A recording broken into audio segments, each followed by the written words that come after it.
Hey, Sailor Moon fans, I'm Vernon Kid here. Back again. How's everybody doing on there? And hope everybody's well. Um, back to. Sorry, guys. I'm here to give my thoughts on, I believe, the fifth episode of Sailor Moon Crystal, and the reason why I am so, let's say, pumped and excited and got this big giddy smile on my face is because of the fact that my girl is here. She makes her debut, and that lady is Makoto Kino, aka Sailor Jupiter. Yes, for all you guys that don't know, Sailor Jupiter is and has always been my favorite. I love everything that she represents,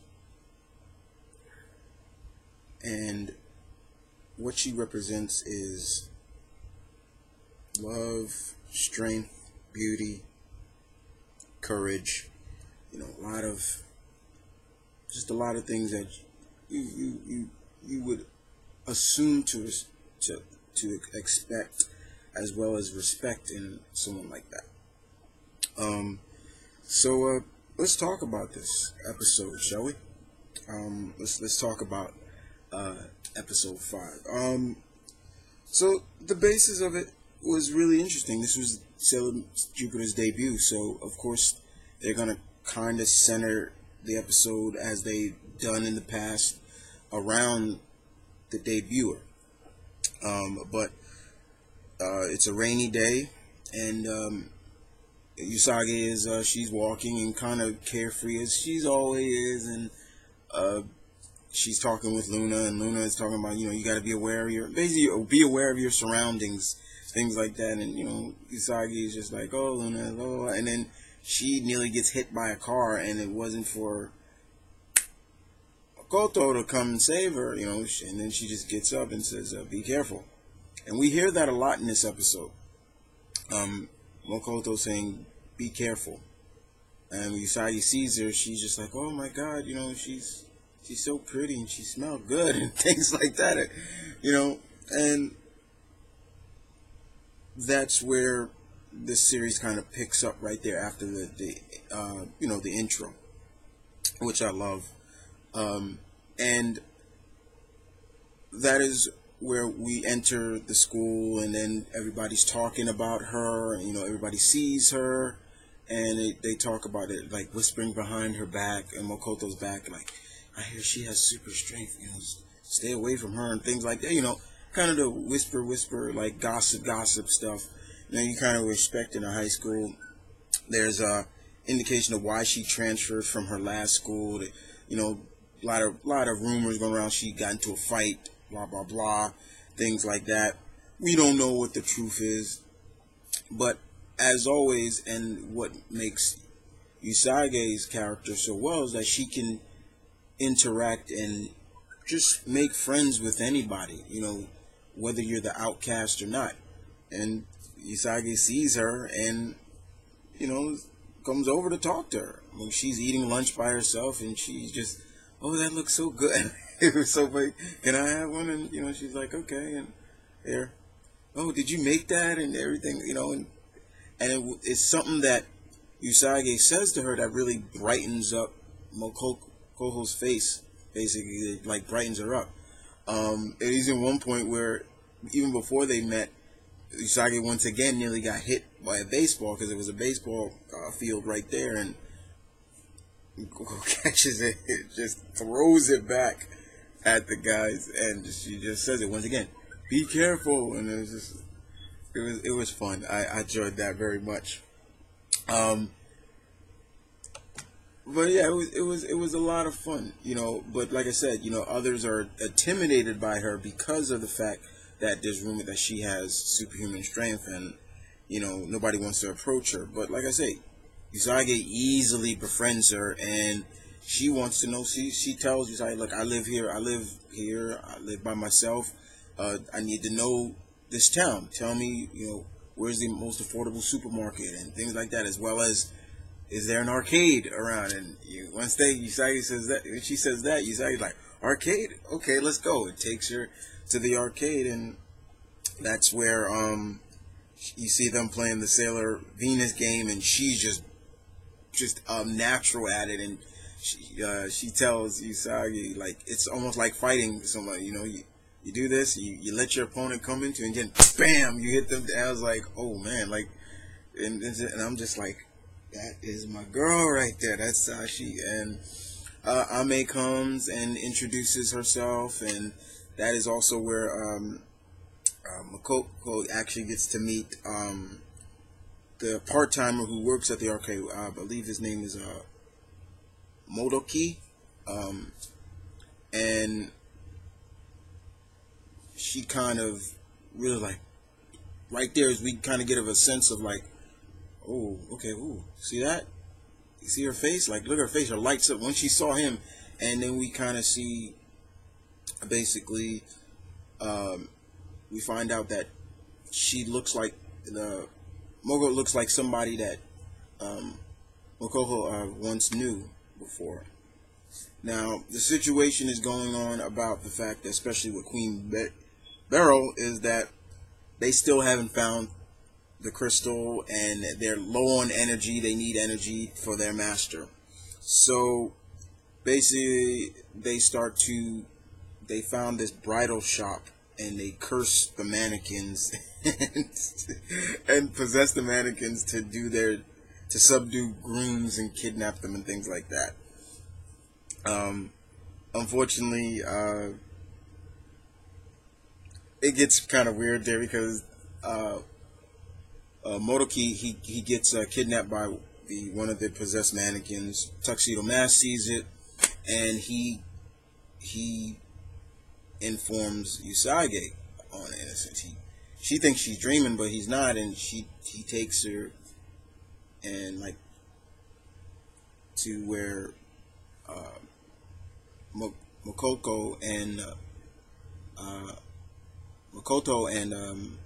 Motoki is, basically, because he has her, and he's like manipulating, playing with her emotions and things like that, and says, I've been looking for you, I love you, blah, things like that.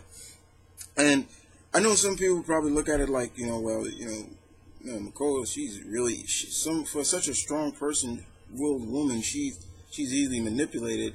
I didn't look at it like that. I really didn't. I just felt that, mind games is mind games. You play with somebody's emotions, and stuff like that happens. And for her, we get to see different sides of her. Is that she's not always the strong woman, but she's also just a woman or a young woman that has feelings and wants to be loved, and has wanted to be loved, thought she had love, it didn't come her way, and that's kind of where they started to play with that. And when the rest of the gang get there to help her, one of Queen Beryl's men, I think it was Nephrite, he's the one that's controlling it, and he kind of gets the outcome of, like, don't screw with the woman's emotion, don't play with a girl's emotion. And she got it big time too. He got it big time, because once she realized that the situation at hand, Makoto, that's when Luna realized she knew she was one. She was a Sailor Guardian, and she gave her. And I thought her transformation was cool. As always, thought it was really cool. I thought she looked good, when they had her transform and things like that, and even her abilities I thought was really cool. I was just looking for her to do some lightning attacks, and she did it. She did some thunder and lightning attacks, which was pretty badass in my opinion.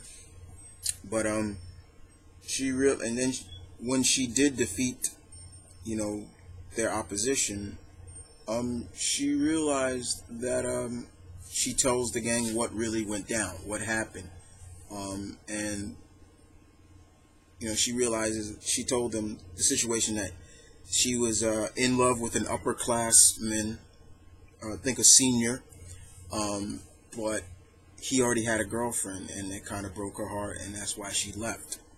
And now she has a new mission here, and so it's like, okay, see, you can understand it in a sense, but I wouldn't look at it as she being weak. It's just like she had different sides of there's different sides to Makoto Kino. It's just like, which I like. I like the fact that there are different sides there, and you see that in all of them. Ame-chan, she's not always just the quote unquote brainy one. She has different sides. Same thing with Rai, and all of them. They have different sides. But for me, this was an episode I was looking. Was one of the episodes I was looking for. I was looking for basically the fact of seeing my girl Sailor Jupiter. The episode pretty much ends where Luna pretty much brings basically assigns Usagi as the leader of the group, gives her like the moon, what is that? I wouldn't say it's a wand, but she presents her with a new item, and Usagi is like, I'm the leader. It kind of, in a sense, oh, okay, I'm the leader. But all in all, the episode was really good. I enjoyed it very much. I enjoyed it for me personally because this is what I was looking for. I was looking for Sailor Jupiter. Makes you wonder, when we'll see Sailor Venus when she comes in. But it was good. I enjoyed it very much. Sailor Jupiter's attacks were cool. I enjoyed them very much. From her lightning based attack to her rose attack that she did. I thought that was really cool. But other than that, guys, you guys tell me what you thought about this episode. Were you as giddy as I am for it? Because I sure was. But the next episode is all based around Tuxedo Mask, and that airs, I believe, September 20th. So that'll be episode 6. So I guess this is where we kind of get more into detail of who Tuxedo Mask is, and is he friend or foe, and things like that, and what does he want from Usagi, or Serena, whichever one you prefer her to be called. I prefer their original names. I like that, but if you like their Americanized names, especially if you grew up with the the dubbed versions, that's fine.